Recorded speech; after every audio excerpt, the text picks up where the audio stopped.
Oremos. Senhor Deus, obrigado, Pai, por tua palavra. Obrigado, Senhor, por tua revelação a nós. Te pedimos, Pai, que tua palavra encontre lugar nos nossos corações, tua palavra nos desafie, nos transforme, Pai. No nome de Jesus e apesar de mim, Senhor, é o que nós te rogamos. Amém. Irmãos, abram aí a sua Bíblia lá no Evangelho de Mateus, capítulo 7. Nós vamos ler os versículos 13 e 14. Mateus 7, 13 e 14.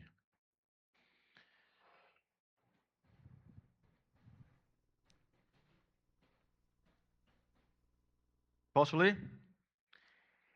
Entrem pela porta estreita, pois larga é a porta e amplo o caminho que leva à perdição, e são muitos os que entram por ela. Como é estreita a porta e apertado o caminho que leva à vida, poucos são os que a encontram. Como sabem, nós estamos aqui, e eu vou repetir isso pela 17ª vez, porque esse é o 17º sermão que nós estamos tratando do Sermão do Monte. Estamos nessa caminhada aqui, nesse ensino de Jesus que se encontra em Mateus 5 e vai até o final aí de Mateus 7. Então, Mateus 7, e esse trecho que nós lemos, é o momento em que Jesus ele começa a encerrar o Sermão do Monte. Ele começa a finalizar o seu ensino sobre tudo aquilo que ele estava falando anteriormente. E essa é uma informação importante porque ela aponta a forma correta que nós devemos interpretar o que Jesus está dizendo aqui. No Sermão do Monte, como já repetimos várias vezes, Jesus ele apresenta a vida de quem pertence a Deus. A vida de quem pertence ao reino de Deus. Qual é o padrão de vida do discípulo dele, daquela pessoa que rendeu o coração a ele. E Jesus, nesse ensino, nessa caminhada que fizemos aqui, ele falou sobre muitos temas.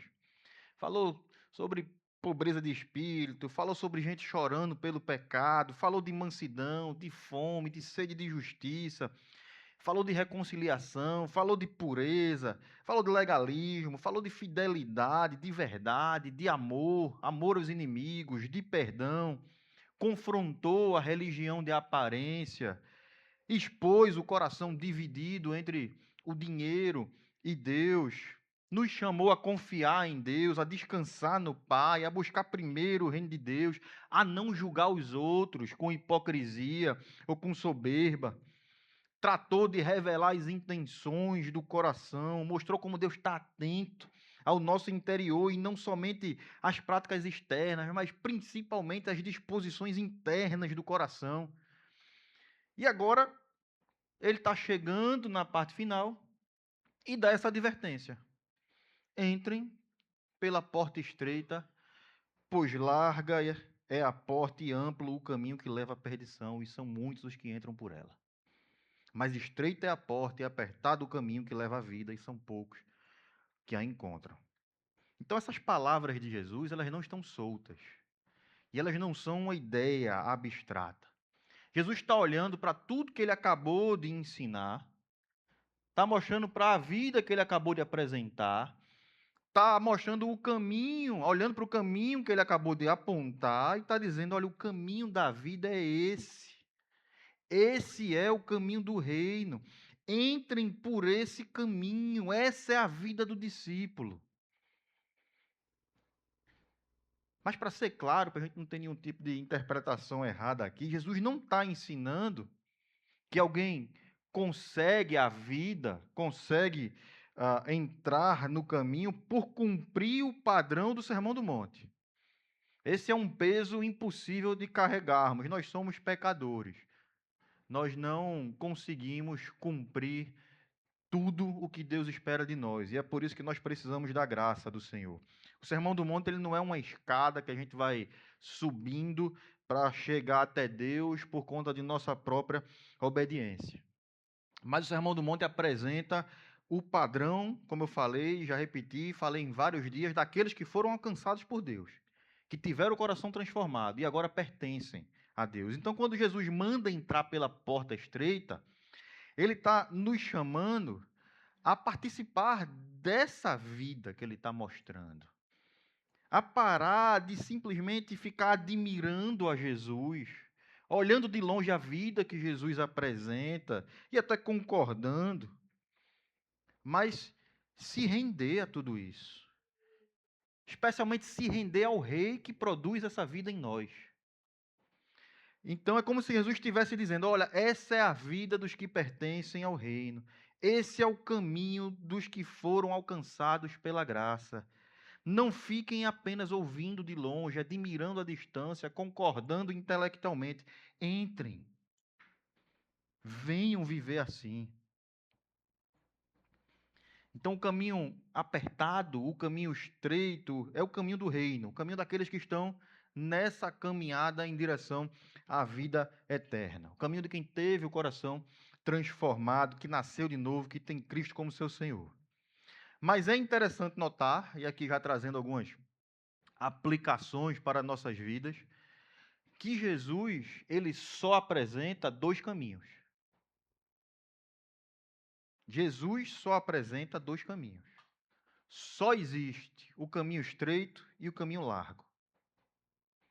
Jesus, com isso, ele já começa desmontando uma das maiores mentiras do nosso tempo, que é a ideia de que existem vários caminhos, várias possibilidades de se chegar à vida, várias formas diferentes de se chegar a Deus. E essa mentira ela aparece nos nossos dias de formas muito diferentes. Às vezes com uma linguagem bem moderna, bonita, toda forma de espiritualidade é válida. Cada um tem a sua verdade, o importante é acreditar nela. O importante é fazer a verdade e o bem, ser sincero e fazer o bem. E às vezes isso vai aparecendo de uma forma mais religiosa também. Todo mundo já ouviu alguém falar, quem sabe alguns falaram, mas todos os caminhos levam a Deus. Não, eu tenho o meu jeito de servir a Deus. Eu me entendo com Deus do meu jeito. O importante é acreditar. Certamente vocês já ouviram coisas desse tipo ou variações disso. Ou alguns, talvez, em alguma parte da vida, já pensaram dessa forma ou ainda pensam. Mas Jesus não fala assim. Jesus não apresenta isso. Jesus coloca a humanidade, coloca cada um de nós somente diante de dois caminhos, duas portas. São somente dois grupos e dois destinos distintos. Não existe toda essa diversidade de caminhos que as pessoas tentam apresentar. Eu até vi recentemente uma ilustraçãozinha, uma imagem na internet que tinha uma pessoa caminhando por um caminho e uma bifurcação. Ela tinha que tomar uma decisão sobre uma das duas portas que ela ia entrar. Aí a legenda dizia, explicava lá alguma coisa, dizendo, não existe somente dois caminhos. Há o terceiro caminho, o caminho que ela já estava vindo. Pode sempre voltar por ele. Aí você olha para a imagem e tem um caminhozinho ali de verdade. Não existe. Jesus só nos coloca diante de dois caminhos. E isso precisa ficar muito claro. Jesus ele está aqui corrigindo também e especialmente a nossa tendência de criar um caminho próprio e achar que ele vai sempre se encaixar ah, nos caminhos de Deus, no que Deus espera. Está corrigindo essa nossa tendência de fazer uma fé sob medida, de chegar nesse ponto da vida em que eu até reconheço Deus, eu falo de Jesus, mantenho práticas na igreja, práticas religiosas, mas eu continuo seguindo outro caminho, o meu caminho. Eu continuo governando a minha própria vida. Então, a questão primeira que a gente pode trazer aqui é que você pare e olhe para a sua vida para buscar entender, compreender se talvez você não está em algum tipo de caminho que você definiu como sendo de Deus, mas não é. Porque você criou os seus critérios. Ao invés de olhar para os critérios do Senhor, para o caminho do Senhor e entrar por ele. Você pode até ter um caminho que tem linguagem cristã, que tem uma moral muito correta, que tem hábitos de igreja, tem frequência na igreja, que serve, mas ainda não é o caminho estreito. Ainda não é o caminho que Jesus apresenta. Isso é importante porque só há dois caminhos. E o caminho largo não é somente o caminho do ateu, o caminho do depravado, do imoral, do bandido, do escarnecedor. O caminho largo é tudo aquilo que não é o caminho estreito. Só tem dois. E ele é largo justamente porque nele cabe tudo. Nele cabe todo o resto. Cabe o secularismo, cabe a idolatria, cabe uma fé simplesmente cultural. Cabe aquele que quer receber as bênçãos de Deus, mas não quer Deus como seu Senhor. Aquele que quer salvação, mas não quer ser discípulo. Cabe o que querem perdão, mas não quer ter o coração governado pelo rei. São muitas as possibilidades. Então entenda, e aqui eu vou ser repetitivo mesmo. Jesus está dizendo que há o caminho da vida que passa por ele, e há todos os outros caminhos que, por mais diferentes que pareçam entre si, é sempre o mesmo. Só há dois caminhos. O caminho largo pode ter muitas paisagens, muitas linguagens, muitas atrações, muitos estilos de vida, muitas regras, mas ele é sempre o mesmo caminho largo. O caminho que o ser humano preserva o direito de conduzir a própria vida, as próprias convicções, sem se render inteiramente a Cristo, sem se submeter ao governo do Senhor. E sabe o que é assustador nesse tema? Enquanto eu estava pensando sobre isso, e por favor não leve isso como nenhum tipo de acusação, mas como um chamado à reflexão mesmo. Há muita gente dentro de igreja que está caminhando pelo caminho largo a vida inteira. Ainda que esteja frequentando igreja a vida inteira. O caminho largo, ele é enganoso. É enganoso, inclusive, porque nem sempre parece largo. Às vezes ele parece prudente. Às vezes ele parece equilibrado. Parece rígido. Parece de alguém que está preocupado com a vida diante de Deus. Às vezes ele é até sem escândalo, sem grandes conflitos. Mas ele continua largo, se nele eu preservo o direito de decidir até onde Cristo pode ir, até onde Cristo governa. Continua sendo largo, se eu vivo uma vida de uma forma que Jesus só pode tocar nas áreas que eu permito, que eu concordo, que eu acho que tem que ser assim. Continua sendo largo, se a minha fé só serve para aliviar minha consciência, para organizar as coisas que estão fora de ordem na minha vida, para proteger meus planos, me dar bênçãos, me dar esperança, mas não me faz morrer para mim mesmo. E aqui o texto, portanto, nos confronta de forma pessoal. Todo mundo está em um dos dois caminhos. Você não está num terceiro caminho, você não está em alguma outra situação, você está em um dos dois caminhos. E Jesus está convidando você a entrar por aquele caminho que deixa de fora tudo aquilo que não cabe na vida apresentada por ele. Então, quando Jesus ele está lhe chamando para entrar, quando ele fala aqui no texto, entrem pelo caminho, ele está lhe chamando para dar uma resposta real a ele. Você precisa se ver diante dessas portas, diante desses caminhos e dar uma resposta. Não basta estar perto do caminho reto, não basta estar perto, estreito da porta, não basta saber que ele existe, não basta simplesmente apontar onde é que ele está, não basta simplesmente defender o que é que existe no caminho correto, no caminho estreito, o que é que não existe. Você tem que entrar. Você tem que abandonar a ilusão de que você pode seguir a vida sem Cristo. Você tem que abandonar a ilusão de que você pode seguir com Cristo sem perder o domínio sobre a própria vida, sobre as próprias convicções, sem submeter isso a Ele. Então, o primeiro chamado do texto para nós é isso. É que você olhe para a sua vida e tente identificar se você está caminhando de fato no caminho que o Senhor nos apresenta. Sabe por quê? Ele é estreito.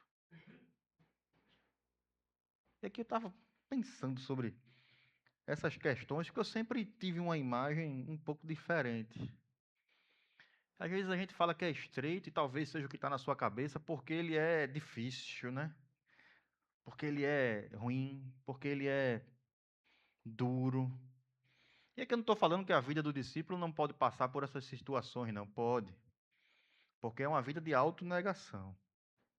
Mas a gente tem que tirar da cabeça essa ideia de que a vida com Cristo é ruim.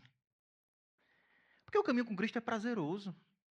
O caminho com Cristo é um caminho de bênção também, de paz, de ser cuidado pelo Pai, como está no Sermão do Monte, de ser guiado por Ele, abençoado por Ele, de ter a provisão dEle, de estar na presença dEle. O crente não precisa ser essa pessoa que olha para a vida com o Senhor com tristeza. O crente não precisa ser aquela pessoa que sempre tem que ser a chata, porque está no caminho estreito. Isso não cabe no caminho estreito. Ele é estreito porque só cabe nele o que Cristo apresenta. Porque Cristo ocupa os espaços da nossa vida, do caminho. Ele não fica nas margens. Ele não é estreito porque falta graça do Senhor, não. Ele é estreito porque Cristo não fica dividindo espaço com as outras coisas. Só cabe Ele e o que vem dele. E a gente precisa entender isso muito bem. Ninguém entra no caminho estreito carregando as coisas da vida passada como se elas fossem coisas corretas, não.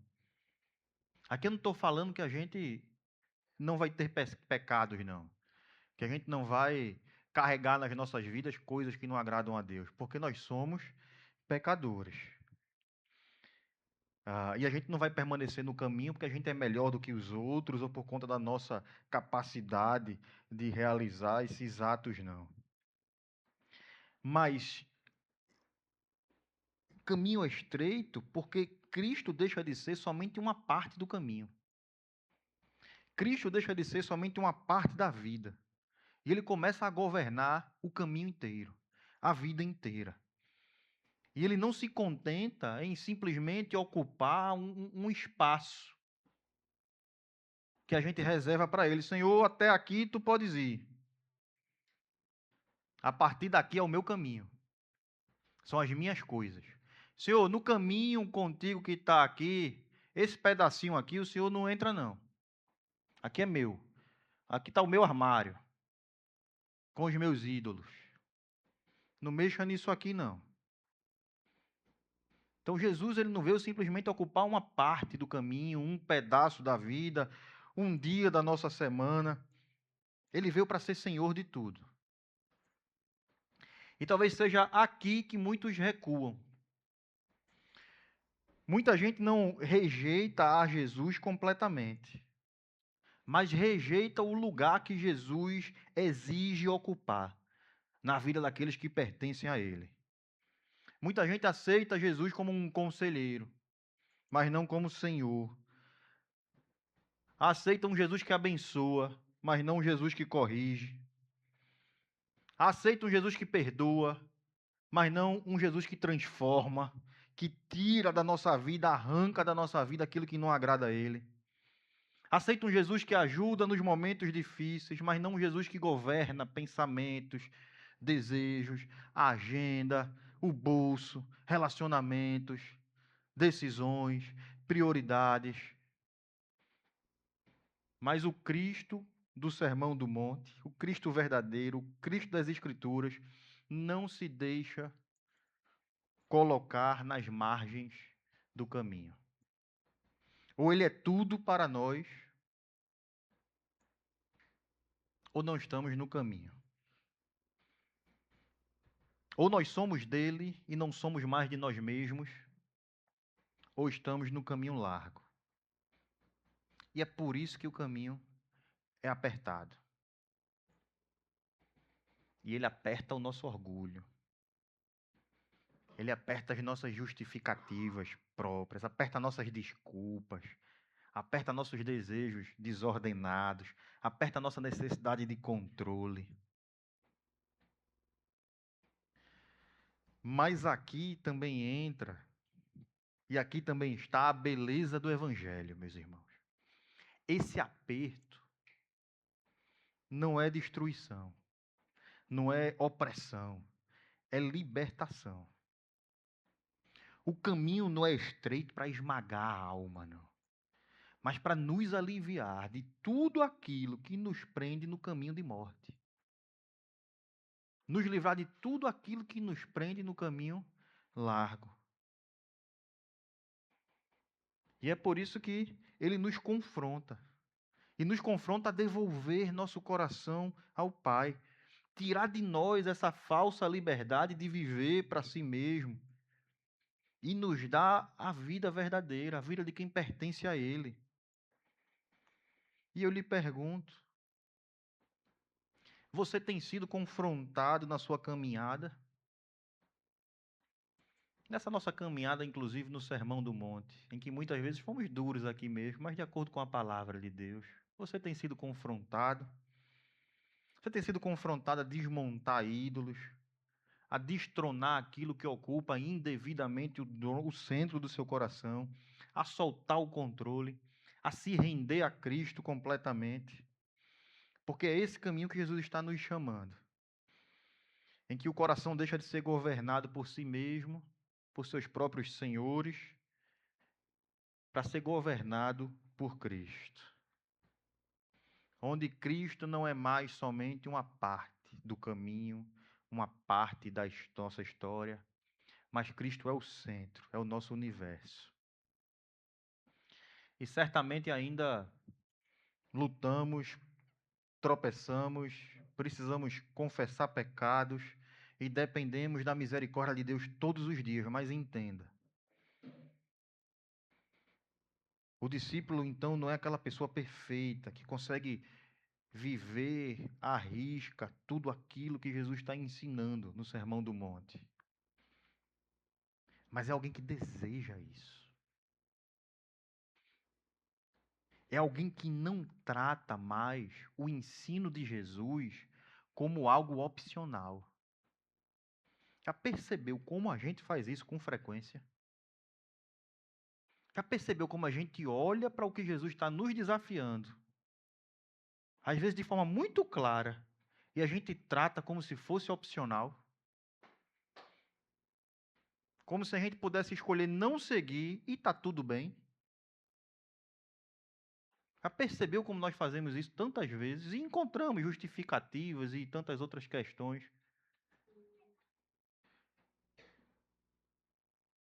O discípulo, ele ouve o Sermão do Monte e ele é falho e por isso ele chora. E a gente viu isso aqui, ele percebe o quanto ainda está longe. Mas ele não olha para o que Jesus está apresentando e diz, isso não é para mim, não. Ele olha para a vida que Jesus apresenta e diz: Senhor, forma isso em mim. Senhor, eu não consigo, mas eu quero. Tira de mim aquilo que não te agrada. Ele não olha para o caminho que Jesus apresenta como uma prisão, não. Ele olha para o caminho estreito, a vida que Jesus apresenta e diz: aqui está a vida verdadeira. Vai ser difícil, sim, algumas vezes, eu negar os meus desejos, as minhas vontades, os meus planos, os meus sonhos, vai ser apertado. Mas é o caminho de Cristo, e se é o caminho de Cristo, é o único caminho onde eu quero estar. Eu tenho prazer nisso, porque eu amo o meu Senhor, e eu quero essa vida com Ele. É muito simples, irmãos. Mas nós erramos de formas tão simples também. Então, concluindo, a pergunta que se coloca aqui diante de nós é: Cristo tem governado a sua vida de fato? Ou ele somente ocupa um espaço religioso dentro dela? Cristo está no centro, ou ele está nas margens, e você ainda é o Senhor do caminho?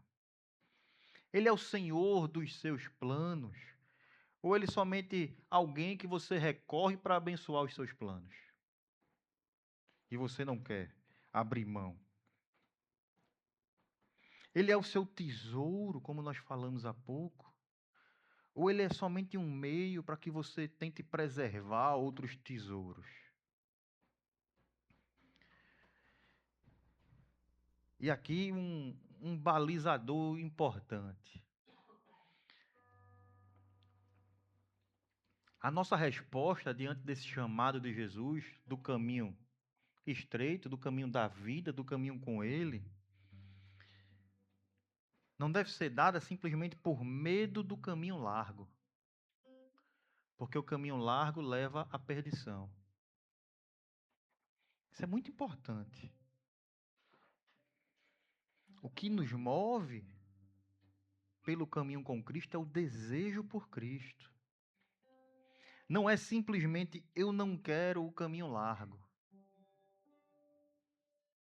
É eu quero o caminho de Cristo. Eu quero o caminho estreito. E essa reflexão deve colocar uma oração nos seus lábios.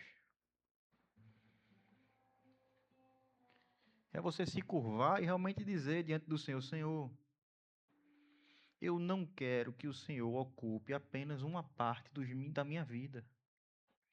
Eu não quero que o Senhor ocupe somente uma parte dos meus conceitos. Eu não quero que o Senhor ocupe somente uma parte daquilo que eu classifico como verdade ou não.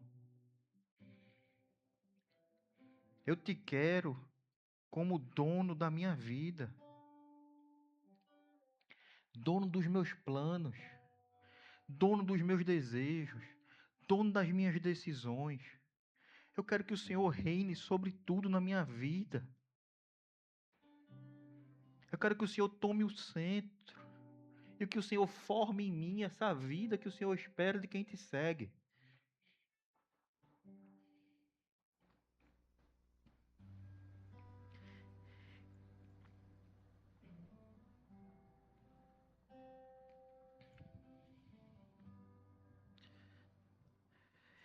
A gente vai cantar uma música, irmãos, e eu me emociono, porque às vezes o evangelho é tão simples, irmãos. E a gente dificulta tanto. A gente quer sempre estar justificado por profundeza da razão, por questões teológicas tantas vezes. Quando no fundo a gente está buscando justificativas para abrir ou não abrir mão de coisas na nossa vida que são do caminho largo. A gente está buscando justificativas para trilhar o nosso próprio caminho, para permanecer somente naquilo que eu concordo que é verdade. E o que eu não concordo eu rejeito. Mas se eu só sigo o que eu concordo que é verdade, só acredito no que eu concordo que é verdade, eu não acredito na palavra. Eu acredito em mim mesmo. E apenas em mim mesmo. E estou seguindo o meu caminho. Que cabe tudo o que eu penso. Que é bem largo.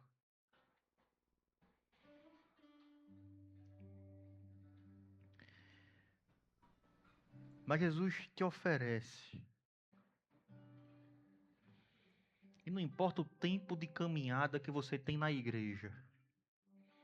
Jesus te oferece um caminho com Ele. Não importa a distância que você percorreu em outro caminho. Jesus te oferece um caminho com Ele. Não importa o que as pessoas pensam sobre você. Jesus te oferece um caminho com Ele. E você quer esse caminho? Entre por Ele. E diga ao Senhor: Senhor, eu não quero mais que o Senhor seja somente uma parte da minha vida. Eu te quero dono do meu tempo. Eu te quero dono de todos os meus dias, não somente de um dia na semana. Que tu sejas tudo em mim, tudo o que eu sinto, tudo o que eu penso. Que tu sejas o primeiro pensamento de manhã. Que tu sejas dono dos meus planos. Eu não quero a minha vontade, eu quero te agradar. Eu quero te entregar meus sonhos. Que tu sejas o meu universo, Senhor. A gente fica na internet nessas discussões bestas feitas teve agora de mudar ou não mudar o dia do culto por causa de horário, de jogo, trocou Deus pelo jogo. E a gente troca Deus por tantas outras coisas todos os dias. Só que é muito mais fácil orar para um horário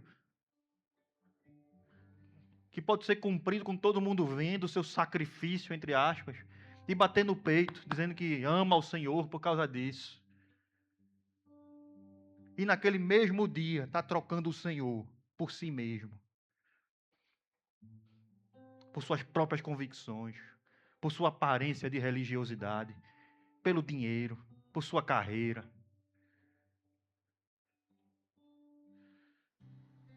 E por tantas outras coisas que a gente faz.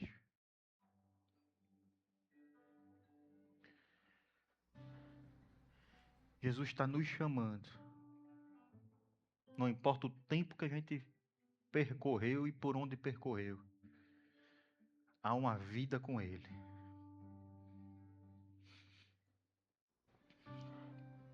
De graça, pelo que Ele fez. Ele te oferece esse caminho. Ele abriu esse caminho. Cristo é a porta. Entre por essa porta. E a gente vai cantar uma música agora que declara isso. Cante do fundo do seu coração. Irmãos, eu conheço gente que cresceu em igreja, que frequentou igreja, que teve suas crises, saiu, voltou, frequentou. E somente na terceira idade, após os 60 anos aí, depois que todo mundo achava que a pessoa caminhava com o Senhor, ela disse: Eu agora entendi e recebo a Cristo agora como meu Salvador. Finalmente eu entendi. E finalmente eu quero. Eu tenho prazer. Eu amo isso agora. E agora eu amo a Ele. E a vida que Ele oferece.